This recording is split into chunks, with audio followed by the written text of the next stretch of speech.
자, 이제 근대적 개혁의 추직으로 넘어갑시다. 가부개혁.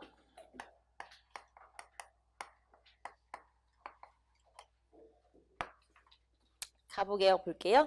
가부개혁은 1차 개혁, 2차 개혁, 3차 개혁, 그리고 3차 개혁을 을미개혁이라고 부르죠. 그래서 1차, 2차, 3차 개혁이 있고요. 자, 그러면은 가부개혁을 하게 된 배경 먼저 볼까요? 원래 가부개혁은 정부 차원에서의 개혁이죠. 그러면 이 정부 차원의 개혁이 첫째, 갑신정변에서의 급진개혁파의 개혁이 있었고, 둘째, 두가농민운동에서의 개혁안이 있었죠. 자, 그래서 정부 차원에서 개혁을 하기 위해서 교정청이라고 하는 걸 설치했었죠. 자, 그런데 일본이 경복궁을 점령하면서 청일전쟁을 도발하고 그리고 개혁을 강요하게 돼요. 그래서 이 교정청을 없애고 개혁을 강요하면서 일본이 개혁을 강요하면서 시작된 개혁이 가부개혁이에요. 그래서 1차 가부개혁부터 2차 그리고 3차까지 전개가 되죠. 시험에는 뭐가 나오냐면 1차 가부개혁, 2차 가부개혁과 3차를 을미개혁이라고 했죠. 그 개혁을 구분하는 게 시험에 나와요. 구분하는 내용이 시험에 나오는데 자, 개혁의 내용이 많으니까 일단 우리는 1차 가부개혁부터 한번 봅시다. 1894년 7월부터 12월 정도까지 있었던 개혁이 바로 1차 가부개혁이죠. 자, 그러면 1차 가부개혁에서 자, 주도했던 건 누구냐? 일본의 강요에 의해서 시작된 1차 가부개혁은 일단 1차 김홍집 내각에 의해서 주도되죠.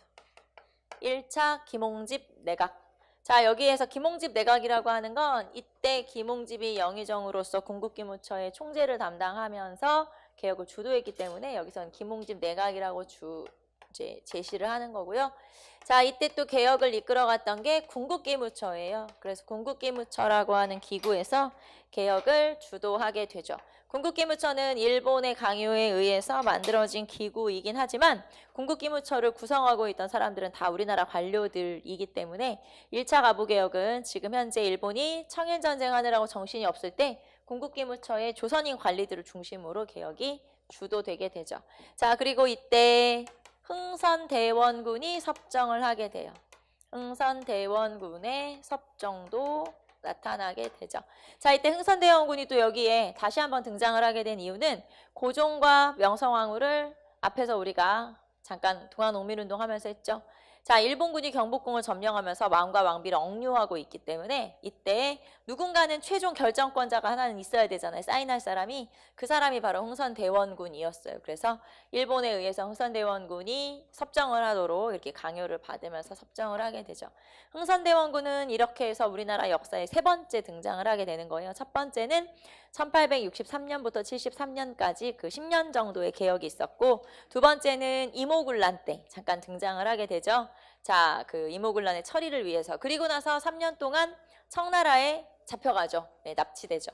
그래서 이렇게 두 번째, 세 번째가 이때 1차 가부개혁 때. 그래서 이때 등장한 흥선대원군은 이제 몇 년 뒤에 바로 그 뒤에 바로 사망을 하게 되거든요. 그래서 이때까지 세 번 정도 우리 역사에 등장을 하게 돼서 여러분이 흥선대원군 나온다고 해서 무조건 그 개혁 시기가 아니라는 거, 흥선대원군이 일단 언급이 되면 두 가지 사건이 더 떠올라야 되는 거죠. 이모군란이냐 아니면 1차 가부개혁이냐, 이렇게 한 번쯤은 떠올려 보셔야 된다.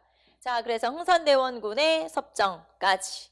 자, 그래서 이렇게 주도됐던 게 가부개혁이고요. 자, 여기에서는 흥선대원군이나 1차 김홍집 내각이나 또는 궁극기무처 이렇게 주도했었고, 그렇기 때문에 가부개혁이 아까 1차 있고 2차 있고 3차 있다고 했잖아요. 그 중에서는 그래도 비교적 자주적이에요.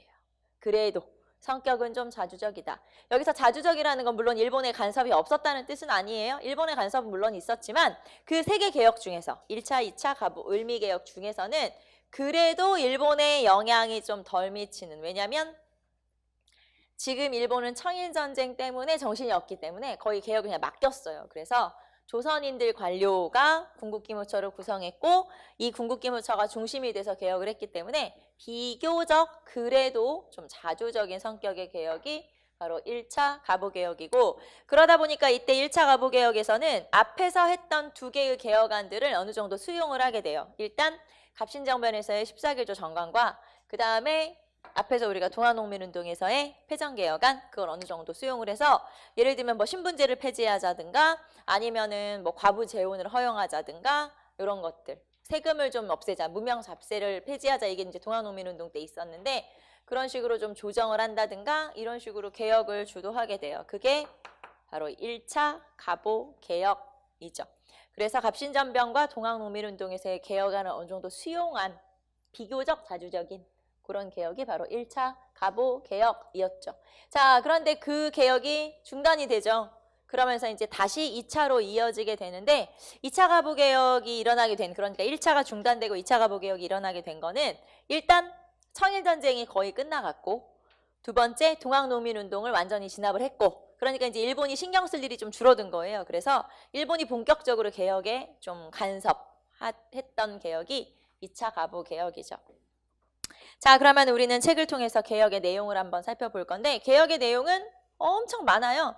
왜냐하면 이 개혁이라고 하는 게 새로운 법을 만들고 그 법을 통과시키고 이거를 한 거고, 궁극기무처에서 그 역할을 한 거거든요. 법을 만들어서 그 법을 통과시키고. 그래서 이 당시에 1차 가보개혁에서 한 200여 개의 법을 통과시켰기 때문에 개혁의 내용은 엄청 많아요, 당연히.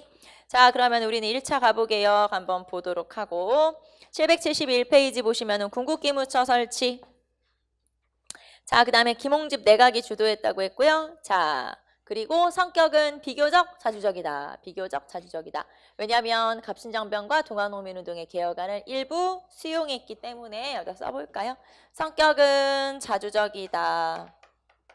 비교적 자주적인 거죠. 왜냐하면 갑신정변과 동학농민운동의 개혁안을 수용했기 때문에.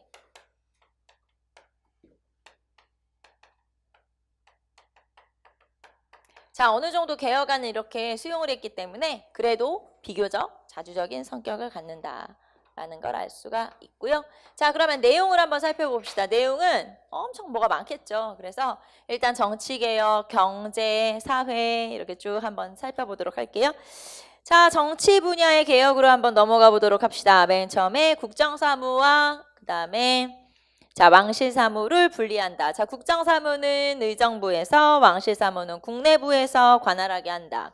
자, 왕실사무와 국정사무를 분리한다는 건 다른 말로 하면은 왕의 권한을 제한하겠다라는 뜻이에요. 그러니까 왕한테 야, 너네 집안일이나 신경 써. 이거나 마찬가지죠.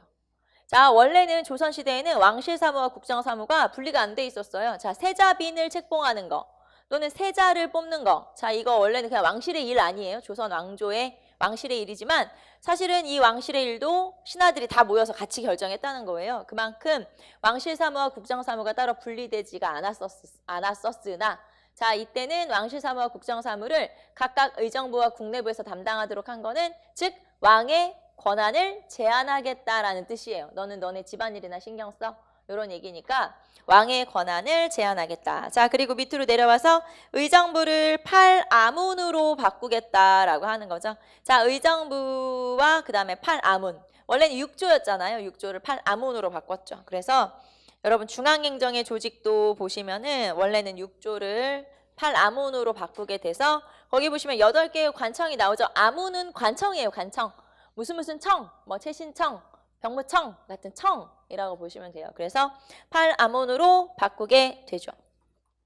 자, 그래서 왕실사무와 국정사무 분리, 그 다음에 한 장 넘기시면 6조를 팔아문으로. 자, 그 다음에 과거제를 폐지하게 돼요. 그 당시에 과거제도가 너무 문란해 있어서 이제 제대로 된 인재를 뽑기가 어렵기 때문에 새로운 관리 등용 제도를 실시하면서 과거제도는 폐지하게 되죠. 자, 그 다음에 개국 연호를 사용했다. 자, 그 전까지 우리나라는 청나라의 연호를 쓰고 있었어요. 그래서 청나라의 광서라고 하는 연호를 쓰다가 이때는 이제 청나라 연호를 없애고 새로운 연호를 쓰기 시작했는데 그 새로운 연호가 개국이에요. 개국. 그래서 개국기원이라고 하는 걸 사용한다. 자, 우리나라를 조선을 처음 세운 게 언제? 여러분 알죠? 1392년에 나라를 세웠잖아요. 1392년을 개국 1년으로 해서 새로 연도를 센 거예요. 말하자면 쭉 세서 개국기원을 사용했다는 건 그런 거죠. 그냥 연호를 개국이라고 썼다 이렇게 여러분 기억하셔도 돼요. 연호를 개국이라고 썼다. 그래서 개국 연호를 사용했다. 청해 연호를 없애고 개국 기원을 사용했다. 자, 그 다음에 경찰제를 확립하기 위해서 경무청을 설립하기도 했다. 그래서 근대적인 경찰제도를 실시하게 되죠. 자, 그래서 왕실사무, 국정사무 분리, 그 다음에 팔아문, 그 다음에 경무청 설치, 자, 그리고 개국연호 사용, 과거제 폐지 이런 것들이 있고. 자, 경제로 한번 가봅시다. 경제 파트에서는 거기 보시면은 재정의 일원화. 자, 그래서 재정을 탁지 아문. 아까 우리 6조를 팔아문으로 고쳤는데 그중에서 재정을 담당하는 관청이 탁지아문이었어요. 그래서 재정을 한 군데에서 관할하게 하자. 탁지아문에서 재정을 관할하도록 하자. 자, 그 다음에 은본위 화폐제도를 확립하게 되었다. 은본위 화폐제도. 자, 그래서 은본위 화폐제도는 은을 기본 화폐 단위로 한다. 이렇게 보시면 되는데 그렇다고 우리나라가 은화를 사용하는 건 아니잖아요. 은이 많지는 않으니까. 그래서 은본위 화폐로 하고 그 대신 보조화폐로 백동화, 정동화, 황동화, 백동화, 적동화, 황동화 이런 거를 발행을 했었다라고 하는 거죠. 자, 거기 보시면은 신식화폐 발행 장정이라고 하는 법을 통과시켜서 은본위 화폐제도를 채택했다. 그래서 이렇게 근대에 들어와서는 은본위 화폐제도를 채택했다가 그 다음에 요 뒤에 금본위 화폐제도로 바뀌어요. 지금은 뭘까요? 화폐제도가 원 단위야, 원? 원 단위? 지금은 금본위 화폐제도, 원래는 이 본위 화폐라는 게 설명을 하려면 되게 좀 복잡하거든요. 원래는 어떻게 하냐면 금본위 화폐제도 같은 경우를 제가 가지고 설명하면 왜 우리가 화폐면 종이돈이잖아요. 사실 종이돈이 무슨 가치가 있겠어요. 그쵸? 그냥 종이 쪽지잖아. 이거 찢어버리면 끝나는 거 아니야? 그래서 이 종이돈이 가치를 갖게 되려면 우리나라 화폐가 가치를 갖게 되려면 그거에 상응하는 금을 보유하고 있어야 되는 거예요. 그게 원래 금본위 화폐제도, 반대로 이제 뒤에 은본위 화폐제도. 그래서 원래는 여기서 그냥 은본위 화폐제도나 금본위 화폐제도가 단순히 그냥 은을 기본 단위로 한다, 금을 기본 단위로 한다가 아니고 원래 좀 더 디테일하게 설명하면 이 화폐가 가치를 가지려면, 이 돈이 가치를 가지려면 이거에 상응하는 은을 그만큼 가지고 있어요. 보유를 하고 있어야 그 돈이 가치를 갖게 되는 거거든요.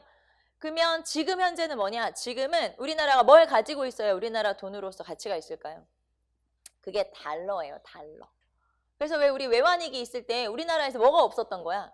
달러가 없었던 거잖아요. 그래서 달러 보유고가 바닥을 치니까 우리나라가 부도나게 생긴 거고 그래서 돈 빌려온 거잖아, IMF로부터. 그래서 지금은 달러 본위라고 생각하시면 돼요. 자, 어쨌든 금본위 화폐제도, 은본위 화폐제도. 지금 여기서는 은본위 화폐제도. 요 뒤에 얼마 뒤에는 금본위 화폐제도가 나올 거예요. 이제 그건 뒤에 나오면 또 설명하고 어쨌든 여기서는 은본위 화폐제도. 자, 그러다 보니까 아까 말했죠. 은화를 쓸 수는 없으니까 이때는 이제 보조화폐로 백동화, 적동화, 황동화를 발행해서 사용하도록 했었다라고 하는 거죠.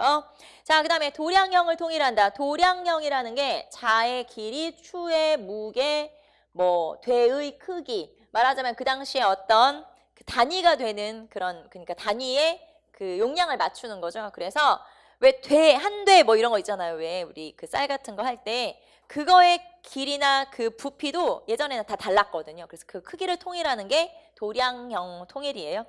자, 그 다음에 조세의 급납제를 시행했다. 자, 조세, 세금을 급납, 돈으로 내도 된다. 화폐로 납부해도 된다. 자, 원래 조선 후기부터 조세의 급납화가 이루어지고 있었죠. 하지만 이때는 법제화된 거예요. 그래서 조세의 급납화가 완전히 법제화되었다라고 하는 거. 자, 그래서 경제 파트의 개혁들이 있었고요. 자, 그 다음에 사회 파트의 개혁으로 가면 신분제도가 드디어 철폐되죠. 신분제 폐지.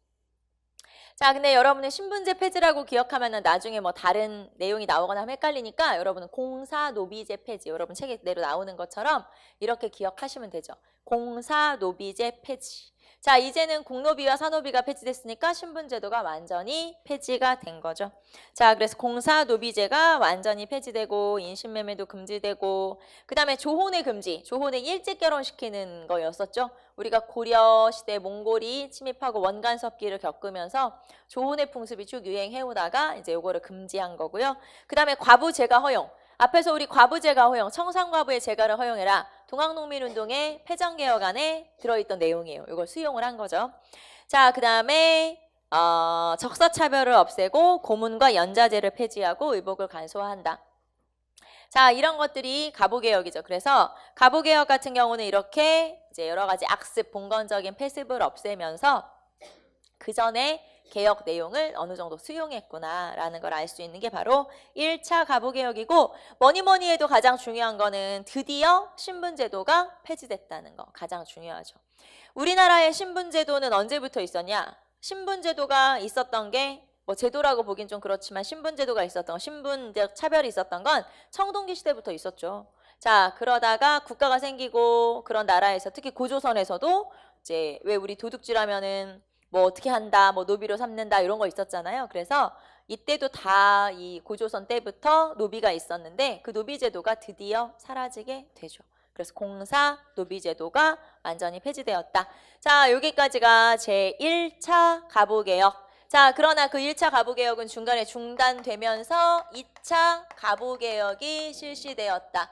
자, 2차 가부개혁이 실시된 이유가 뭐라고 했냐면 일단 청일전쟁에서 일본이 이겼어요. 이제 100% 끝난 건 아니지만 거의 이겼어. 그래서 평양전투라고 하는 이 전투에서 승리를 거두게 되면서 거의 전쟁은 이겼기 때문에 이제 마무리만 남았고요. 자, 그 다음에 두 번째 또 개혁에 또 어느 정도 개혁을 다시 하게 된 거는 동학농민운동을 또 한번 정리를 했죠. 그래서 이제는 이 일본의 개혁에 걸림돌이 될 만한 것들이 사라졌기 때문에 본격적으로 일본의 주도하에 개혁이 실시가 된 거예요. 그게 제2차 가부개혁. 자, 2차 가부개혁에서 이제 우리는 주도를 한번 볼까요? 1894년 7월부터, 12월부터 1895년 7월까지.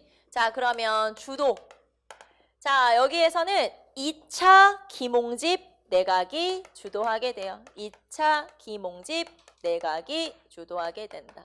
자, 그런데 2차 김홍집 내각에서는 일본이 본격적으로 개혁을 주도하기 위해서 일본에 있었던 우리나라 세력 하나를 데려와서 그 사람에게 개혁을 많이 맡기게 되거든요. 그 사람이 누구냐? 자, 그 사람은 박영효예요. 그래서 김홍집과 박영효의 연립내각. 김홍집과 박영효의 연립내각이에요. 말하자면 자, 김홍집은 원래 있었던 사람이고 박영효는 뭐 하던 사람이냐? 박영효는 원래 갑신정변의 주역. 그런데 일본으로 망명했었죠. 자, 그래서 이 사람은 친일파죠. 그래서 이 사람을 데리고 왔어요.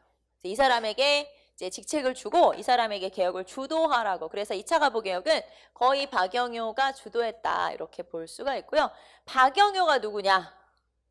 철종의 부마예요. 철종. 철종 앞에 우리 순원철 할 때 세도정치 그 중에서 철종의 부마가 뭐예요? 부마. 사위. 그래서 공주와 결혼한 거죠. 말하자면. 그래서 이게 박영효였는데 이제 그런 뭐라고 할까요? 종친? 네, 약간 이제 왕실의 그런 사람이면서 뭐 친일파죠. 뭐 나중에 친일파로 열심히 활동하신 그런 분이 바로 이제 박영효. 자, 그래서 박영효가 와서 개혁을 주도하게 되는데 자, 그러면 일단 김홍집은 우리가 앞에서 배웠던 걸로 생각해 보시면 김홍집은 온건개혁파, 여기는 급진개혁파. 일단 안 어울리지. 네, 당연히 안 어울리죠. 둘이 맞을 리가 없어. 자, 그리고 박영효가 일본에 이제 뭐랄까요? 주문을 받아서 개혁을 주도하게 됐다 이렇게 볼 수가 있고요. 자, 그러면서 2차 김홍집 내각이 주도했는데 자, 이때는 궁극기무처라고 하는 기구는 폐지돼요. 자, 궁극기무처를 놔둘 필요가 없지. 왜냐면 이제 일본이 개혁을 주도하면 되니까. 그전에는 전쟁하느라고 그냥 맡겨놓은 거잖아요, 개혁을. 자, 이제는 궁극기무처도 폐지되고 흥선대원군은 당연히 물러나고 그러면서 결국에는 2차 가부개혁은 일본의 주도에 의해서 실시되었다. 자, 그러면 성격은 제가 뭐 굳이 쓰지 않아도 성격은 어떨까요? 친일적이죠. 당연히. 친일적인 성격이 되겠죠. 말할 것도 없이. 자, 그러면 개혁의 내용을 한번 살펴볼 건데 특히 여기에서는 개혁의 내용과 관련해서 이 고종이 어느 날 백관을 거느리고 종묘에 나아가서 독립을 선언하게 돼요. 그래서 이때 독립서고문이라고 하는 걸 발표하게 되죠. 독립서고문이라고 하는 건 지금으로 하면 독립선언서 같은 거고요. 자, 독립서고문을 반포하면서 이때 이 개혁의 내용을 담은 문서도 발표하죠. 이제 같이 이어서 발표하는데 그 내용이 홍범 14조라고 하는 거예요.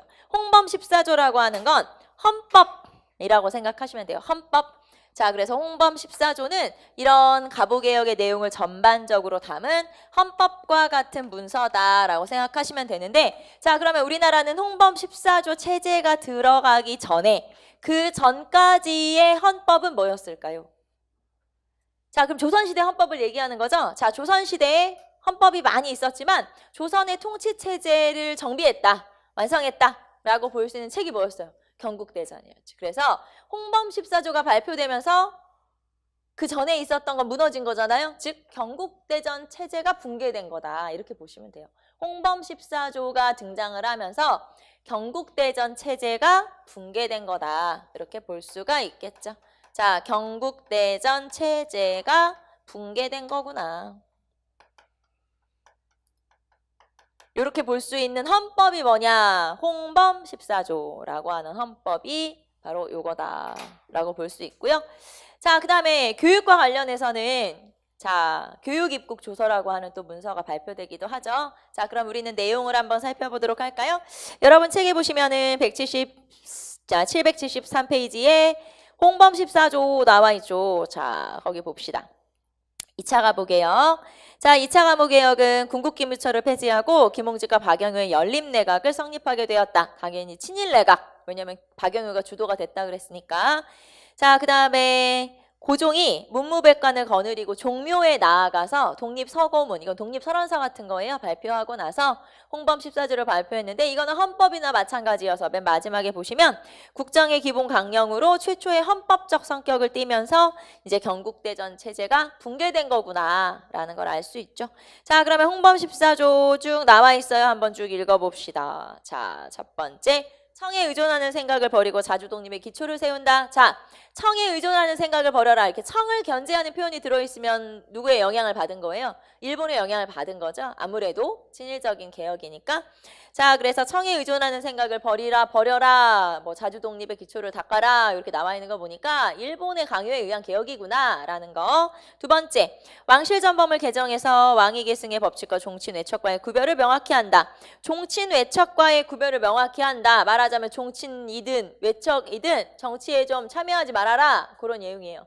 그러면은 종친 중에서는 흥선대원군이 있고 외척 중에서는 명성황후가 있잖아요. 니들은 정치 참여 좀 하지 말아라. 이런 내용을 명시하고 있죠. 자, 임금은 각 대신과 의논해서 정사를 행하고 종신과 외척의 내정 간섭을 허용하지 않는다. 역시 마찬가지고요. 자, 왕실사무와 국정사무를 혼동하지 말아라. 자, 이렇게 왕실사무와 국정사무를 명확하게 분리해라라고 하는 건 왕권을 제한하겠다라는 뜻이랬죠. 왕권을 제한하는 거다. 자, 의정부비 각 아문의 직무, 권한을 명백히 한다. 그래서 내각의 권한을 강화한 거고요. 역시 내각의 권한을 강화했다는 것도 왕권을 견제하는 거구나라는 거, 제한하는 거구나. 자, 납세는 법으로 정하고 함부로 세금을 거두지 않는다. 조세 법률주의. 자, 그 다음에 조세의 재정과 경비 지출은 모두 탁지아문의 관할에 속한다. 자, 재정의 일원화죠. 그래서 탁지아문 다시 한번 언급하고 있어요. 자, 그러면 재정의 일원화가 명시된 거, 탁지아문으로의 재정의 일원화가 명시된 거는 몇 차 가보게요? 그건 1차예요. 그건 1차. 알겠죠? 여기는 홍범 14조가 2차 때 발표했지만 이어서 오는 거고 원래 탁지아문에서 재정을 일원화하겠다라고 하는 건 1차 가보개혁이라는 거 헷갈리지 마시고. 자, 그 다음에 왕실 경비는 솔선해서 절약하고 아문과 지방 간의 모범이 되게 한다. 자, 회계를 예정해서 재정의 기초를 삼는다. 지방제도를 개정한다. 자, 총명한 젊은이들을 파견해서 학술과 기회를 견습시킨다. 유학생을 파견하겠다. 장교를 교육하고 징병을 실시해서 군제의 근본을 확립한다. 군제를 개편하고 있죠. 자, 그 다음에 민법, 형법을 제정해서 국민의 생명과 재산을 보존한다. 문벌을 가리지 않고 인재 등용의 길을 넓힌다. 그래서 이런 내용도 쭉 한번 읽어보시고 이 중에서는 사실 여러분한테 이게 딱 요것만 외우면 돼라고 말할 건 없죠. 14개나 되니까 이것만 외워라. 제가 이렇게 말하면 또 여러분 그것만 외울 거잖아요. 그러다 틀릴 거잖아, 문제 나오면. 그러니까 제가 이 중에서 뭐가 제일 많이 나와 이렇게 말을 못하지만 뭐가 제일 중요해라고 말은 못하지만 그래도 지문으로 좀 많이 나오는 게 맨 마지막에 14조.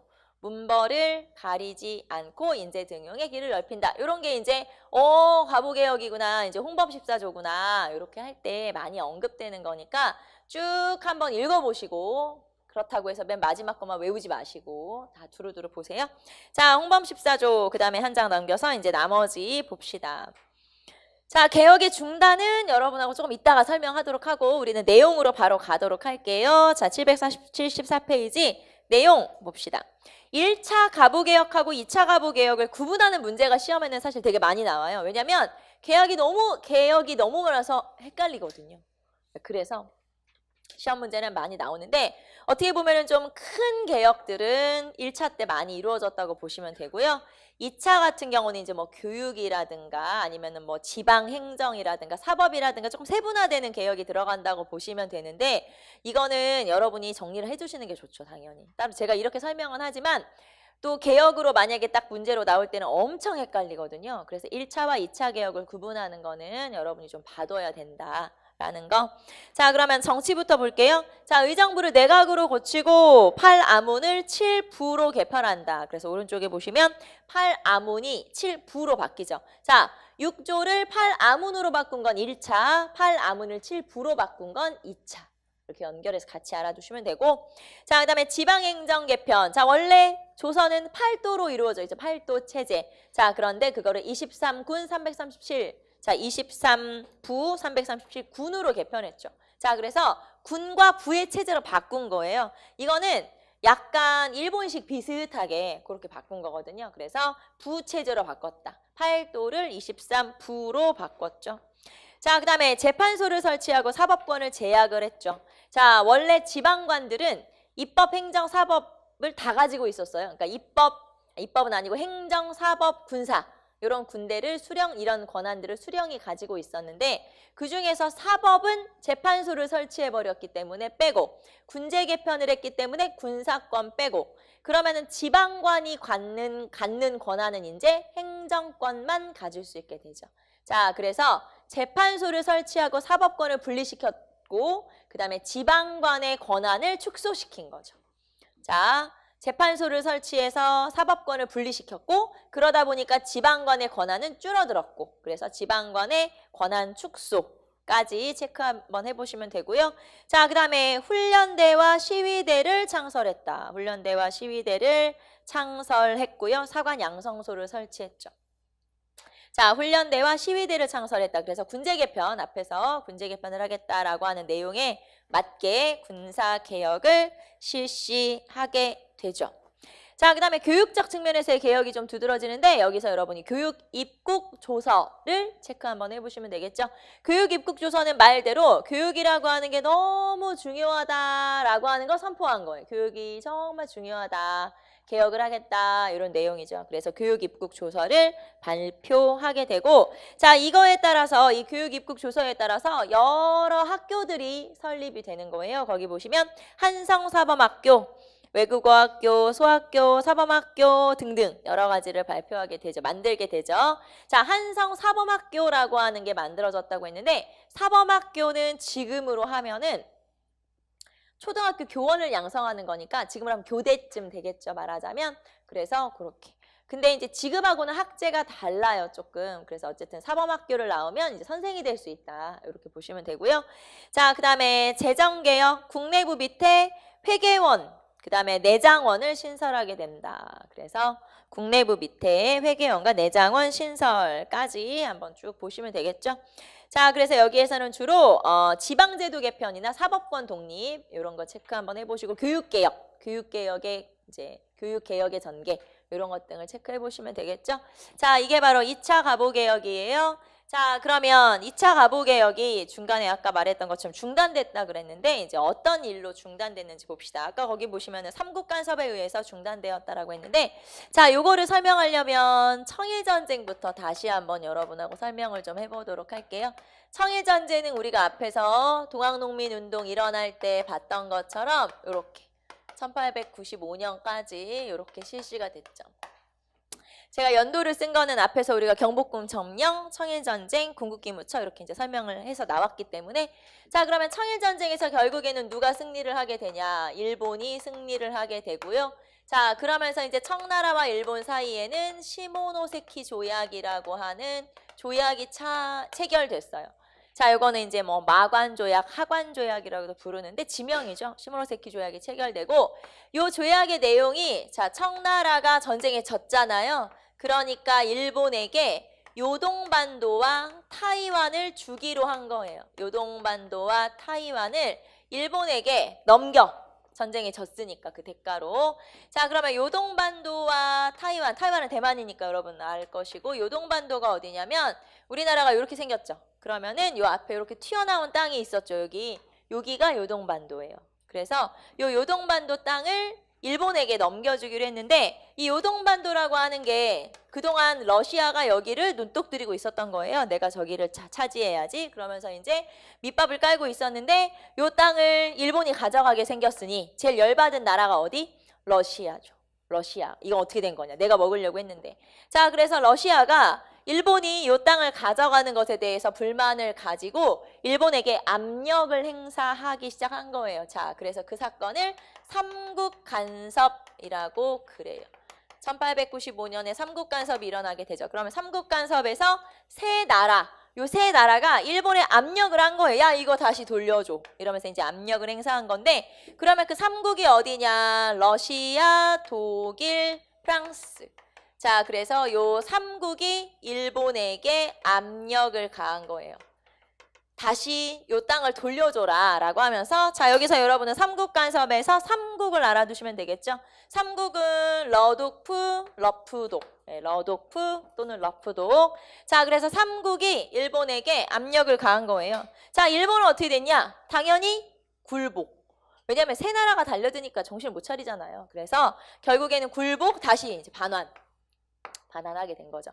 그리고 이 요동반도는 이제 러시아가 차지하게 되는데 어쨌든 이런 일들이 벌어지게 된 거죠. 자, 그래서 삼국간섭에서 결국에는 일본이 굴복을 하게 되고 자, 그러면 이제 이렇게 삼국간섭에서 러시아 힘이 세지는 걸 보고 우리 입장에서 조선 입장에서는 자, 일본을 견제할 수 있는 건 누구밖에 없어요?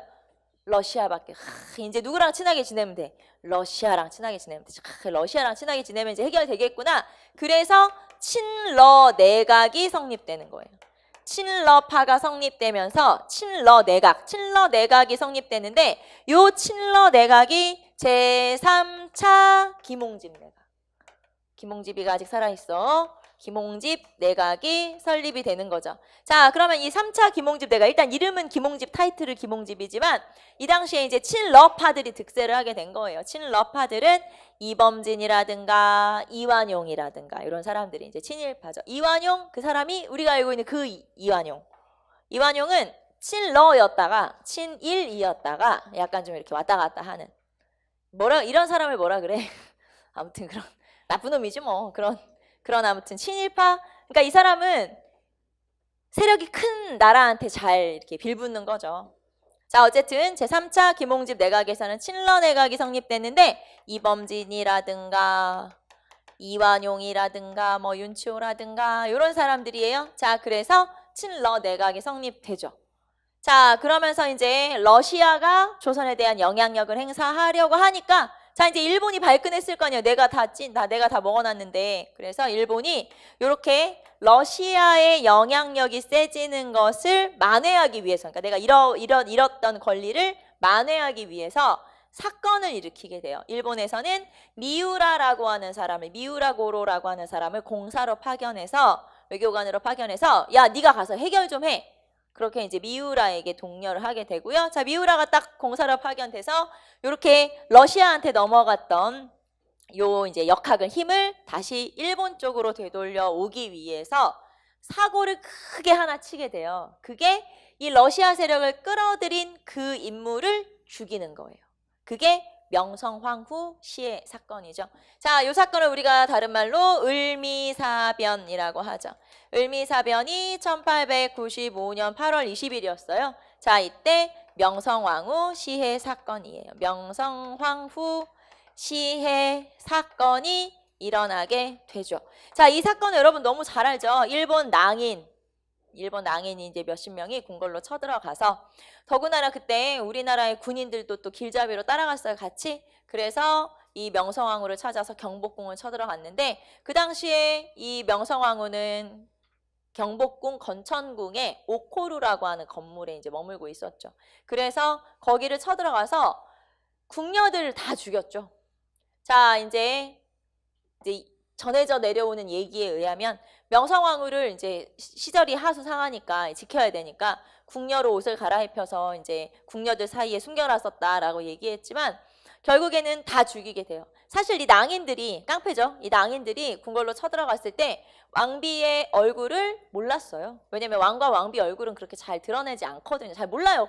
측근들밖에 몰라요. 그렇기 때문에 누가 왕비인지 모르니까 결국에는 그 건물에 있는 궁녀들을 다 죽였죠. 그리고 결국에는 찾아냈어요, 왕비를. 그리고 뭐 이제 전에 내려오는 얘기에 의하면 진짜인지 아닌지 모르겠지만 뭐 시신을 토막을 내서 뭐 일부는 어디다 버리고 일부는 뭐 불을 태웠다는 둥, 뭘 어떻게 했다는 둥 막 이런 얘기들이 굉장히 듣기 안 좋은 그런 얘기들이 많이 전해지고 있고요. 처음에 일본은 당연히 부인했죠. 야, 우리가 안 그랬어. 이렇게 부인을 했지만 너무 증거와 증인이 많았어요. 증인들이 너무 많아서 그걸 지켜본 사람들이 너무 많아서 지금 현재는 당연히 인정을 하고 있죠. 이 명성황후라고 하는 요 민비가 사실은 저도 개인적으로 별로 좋아하진 않아요. 잘한 게 별로 없거든요. 사치에다가 뭐 여러 가지 잘못을 많이 했지만 그래도 남의 나라 왕비를 이렇게 죽이는 건 그건 아니죠. 당연히 잘못한 거죠. 엄청 잘못한 거지. 자, 그래서 이 명성황후는 죽음이 굉장히 좀 안타까운 그런 죽음을 맞이하게 되죠. 자, 어쨌든 명성황후 시해 사건을 일으키면서 결국에는 을미사변이 일어나자 이 러시아에게 넘어갔던 이 세력이 다시 일본으로 넘어오게 되죠. 그러면서 이제 일본이 훨씬 더 조선에서 영향력을 행사하게 되는 게 바로 을미사변. 자, 사건을 한번 순서대로 정리해 보시면 청일전쟁 다음에 그 다음에 삼국간섭 다음에 그 다음에 이제 친러 내각이 성립되고 그 다음에 을미사변. 자, 을미사변으로 세력을 만회한 일본은 다시 한번 개혁을 강요하게 돼요. 이 개혁이 을미개혁, 3차 가보개혁, 을미개혁이고 자, 그 다음에 이 을미개혁에서 단발령 조항이 들어가거든요. 그래서 그 단발령 조항 때문에 또 명성황후 시해 때문에 유생들이 반발하게 되고 그게 을미의병이 되는 거죠. 자, 그러면 우리는 이쪽에다가 자, 을미개혁으로 한번 가보도록 합시다. 자, 3차 가보개혁을 우리가 보통 을미개혁이라고 얘기한댔죠. 그래서 을미개혁이 일어나게 되고요. 자, 을미개혁은 1895년이죠. 1895년부터 실시돼서 아관파천 때까지. 아관파천이 1896년 2월이거든요. 그래서 그때까지 실시되다가 중간에 아관파천이 일어나면서 중단. 된 게 바로 3차 가보개혁. 자, 그러면 우리는 776페이지 을미개혁으로 한번 가봅시다.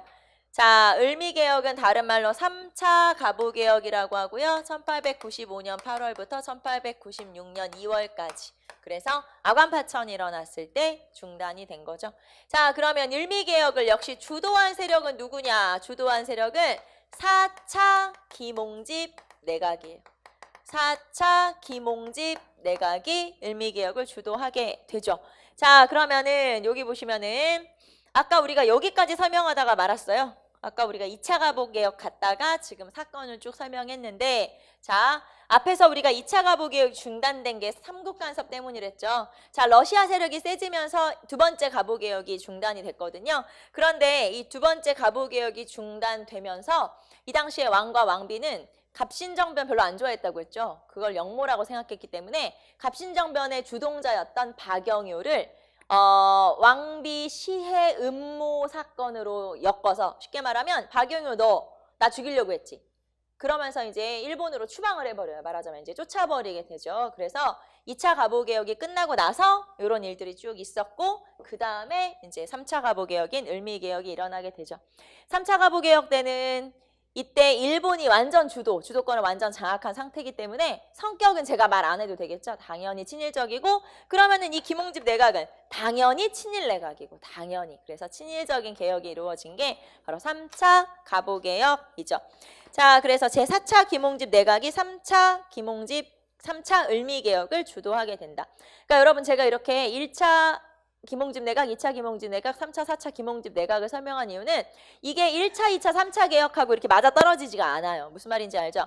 1차 가보개혁은 1차 김홍집 내각, 2차 가보개혁은 2차 김홍집 내각. 그런데 3차 가부개혁인 을미개혁은 4차 김홍집 내각이에요. 무슨 말인지 알겠죠? 이렇게 딱 떨어지지가 않기 때문에 헷갈리지 말아라. 자, 그러면은 내용을 한번 보도록 할까요? 개혁의 내용으로 가봅시다. 개혁 내용이 많지는 않아요. 몇 개 되지는 않지만 그래도 중요하죠. 자, 첫 번째 단발령 실시. 단발령이라고 하는 건 단발, 머리를 잘라라. 근데 단순히 그냥 머리 잘라라가 아니라 상투를 잘라라 라고 하는 거예요. 자, 너네 머리 이거 막 다시 상투 틀고 하려면은 머리 감기 되게 힘들고 되게 더럽지. 그래서 상투를 잘라라. 자, 이렇게 원래는 위생적인 목적 이제 그런 이유를 들어서 상투를 자르라고 했지만 사실은 이 상투를 자른다는 게 조선이라고 하는 나라의 고유한 복색을 없애려고 한 거거든요. 그래서 어떻게 보면 민족 정신을 없애려고 한 그게 바로 단발령이고, 이 단발령을 하라고 하자 당연히 엄청난 유생들의 반대가 뒤따르게 되죠. 유생들은 성리학을 신봉하는 사람들이고 성리학적 개념에 의하면 부모가 준 털끝 하나라도 내가 함부로 할 수가 없다. 그래서 유생들이 반발을 하게 되고요. 이렇게 유생들의 반발이 많아지게 되자 고종이 먼저 솔선수범하여 머리를 자르고 나타나게 되죠. 그래서 고종의 오른쪽 보시면 고종의 그 단발한 모습이 나와 있죠. 그래서 이제 이런 모습으로 등장을 하게 된 거고요. 자, 그 다음에 단발령이 실시될 때 왜 우리 그런 사람 있잖아요. 사대문 안으로 들어오는 사람들을 잡아가지고 다 상투를 그냥 다 잘라버렸어요. 상투를. 그러다 보니까 이제 막 사람들이 막 상투를 쥐고 막 울면서 집에 가기도 하고. 그 다음에 이 당시에 또 유행했던 건 사진 찍는 게 또 굉장히 유행을 하게 돼요. 처음에 개화기에 사진이 우리나라에 들어왔을 때 사진을 찍으면 이때는 막 펑 소리 나는 거 알죠, 여러분? 사진 예전에도 증명사진 같은 거 찍으면 막 그렇게 막 이렇게 크게 소리가 나고 그랬었는데, 요 사진을 찍을 때 그런 소리가 날 때 이때 사람들이 어떻게 생각했냐면 영혼이 날아간다 이렇게 생각했어요. 막 코로 영혼이 빠져나간다 이렇게 생각을 했었어요, 이 당시에. 그래서 사진을 찍는 걸 굉장히 두려워했었는데, 이때 사진 찍는 게 굉장히 유행한 이유는 내 머리 안 자른 모습, 상투 틀은 모습, 마지막 모습을 남겨놓기 위해서. 그리고 이제 단발을 해야 되니까. 그래서 사진이 굉장히 유행을 했다고 해요. 이렇게 단발령이 유행을 할 때. 자, 그래서 단발령 실시. 자, 그 다음에 두 번째 종두법 시행. 종두법. 자, 종두법이라고 하는 건 그 당시에 천연두라고 하는 전염병이 있었는데 그거에 대한 예방접종이라고 생각하시면 돼요. 자, 그래서 이런 종두법 실시. 자, 그 다음에 태양력 사용. 태양력. 자, 우리가 이제 드디어 태양력, 지금 우리가 쓰고 있는 이런 달력을 사용을 하게 된 거죠. 자, 그전까지 우리가 사용했던 달력, 조선 전기는 칠정산 쓰고 있었고 조선 후기는 시연력이라고 해서 청나라의 달력을 효종 때 우리가 도입을 했었어요. 그런데 이거를 이제 서양식 달력으로 바꾸게 된 거죠. 이미 이때 일본은 양력을 쓰고 있었거든요. 그러니까 이제 일본식으로 어느 정도는 좀 바꾼 거죠. 그게 바로 태양력 사용. 자, 그리고 건양 연호 사용. 자, 연호를 건양이라고 하는 걸로 바꿨죠. 자, 그럼 우리가 이전까지 쓰던 연호가 개국연호, 우리 앞에서 1차 가부개혁 때 개국연호를 쓰고 있었죠. 개국에서 건양으로 바뀐 거예요. 자, 그래서 건양연호를 사용했고, 자, 그다음에 우편제도 재개. 자, 우리가 우편사무 하려고 했던 게 언제였냐면 10년 전, 그렇죠. 갑신정변 때. 하지만 갑신정변이 영모라고 해서 결국에는 우편사무도 중단됐다가 이때 우편 업무가 재개돼요. 자, 갑신정변으로 중단되었던 우편사무를 재개하게 된다. 자, 그리고 군제 개편도 이루어지죠. 훈련대를 폐지했어요. 그래서 앞에서 훈련대를 원래 훈련대 12대. 자, 그 다음에 훈련대를 폐지하고 친위대와 진위대로 개편을 하게 된 거죠. 그래서 이제 훈련대는 없애고 시위대는 놔두고 그 다음에 중앙군을 친위대, 지방군을 진위대 이런 식으로 개편을 하게 됐죠. 자, 그 다음에 교육제도 개편은 소학교령을 공포해서 이제 학교가 세워지게 된 거죠. 자, 그래서 이런 식으로 단발령, 그 다음에 건양연호, 그 다음에 종두법, 그리고 양력, 태양력 실시, 우편제도 실시, 군제 개편 등등. 자, 이런 것들이 3차 가부개혁, 즉 을미개혁 때 일어나게 됐었던 개혁들이죠. 자, 그래서 이렇게 을미개혁이 쭉 일어나다가 이게 이제 중단된 게 언제냐? 아관파천 때. 자, 고종은 명성황후가 죽고 나서 굉장히 두려움에 시달렸겠죠. 왜냐하면 왕비를 죽였으니 뭐 왕이라고 못 죽이겠어요. 그래서 고종이 굉장히 두려워하다가 결국에는 러시아 공사관으로 이제 처소로 옮기는 그런 피난하는 그런 사건이 벌어지게 되고 그 사건으로 일본이 주도했던 이런 개혁이 중단되면서 다시 이제 우리 역학관계 조선을 놔두고 이제 이 주변 여러 나라들의 관계가 다시 러시아 쪽으로 쏠리게 되죠. 자, 그게 바로 아관 파천이고요. 자, 이 당시에 이제 이런 여러 가지 개혁들이 당연히 우리의 개혁안을 반영한 것들도 있지만 일본의 강요에 의해서 개혁에 일어난 면이 컸기 때문에 이 개혁의 주동자라고 볼 수 있는 김홍집 같은 경우는 민중들에 의해서 맞아 죽게 돼요. 개혁에 불만을 품은 민중들에 의해서 군중들에 의해서 맞아 죽게 되기도 했던 게 바로 요 이제 아관 파천으로 개혁이 중단될 때쯤이죠. 자, 그래서 제3차 가보개혁까지 한번 쭉 살펴봤고요. 자, 밑으로 내려오시면 가보개혁의 성격이 나와 있는데 일단 좋은 점도 있죠. 왜냐하면 뭐 신분제 폐지라든가 과거제 폐지라든가 이런 여러 가지 제도를 좀 정비했다는 면에서는 좋은 점이라고 볼 수 있고 그 다음에 어느 정도 그 전에 갑신정변과 동학농민운동에서의 개혁안이 반영됐잖아요. 그래서 자주적이다. 그나마 좀 괜찮다라고 볼 수 있지만 당연히 부정적 측면에서는 누구의 강요가 있었다. 일본의 강요가 있었다. 자, 일본의 강요가 있었기 때문에 정말 필요한 개혁은 그렇게 중점적으로 이루어지지 않는데 예를 들면 군제개혁 같은 경우는 일본이 좀 소홀하게 한 면이 있고 자, 그 다음에 농민들이 정말 원하는 토지제도 개혁은 없었다는 거. 그래서 그런 것들은 한계라고 볼 수가 있죠. 자, 그래서 긍정적 측면, 부정적 측면 한 개 나와 있는데 쭉 한번 읽어보시고 자, 시험에 가장 많이 나오는 건 1차 가보개혁과 2차 가보개혁을 구분하는 게 가장 많이 헷갈리기 때문에 역시 그걸 가장 많이 물어봐요.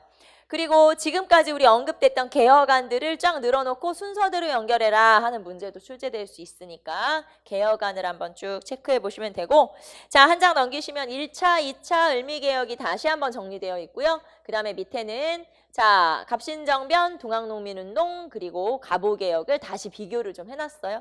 그래서 요거를 한번 참고로 각각 어떤 개혁이 이루어졌는지 체크 한번 해보시고요.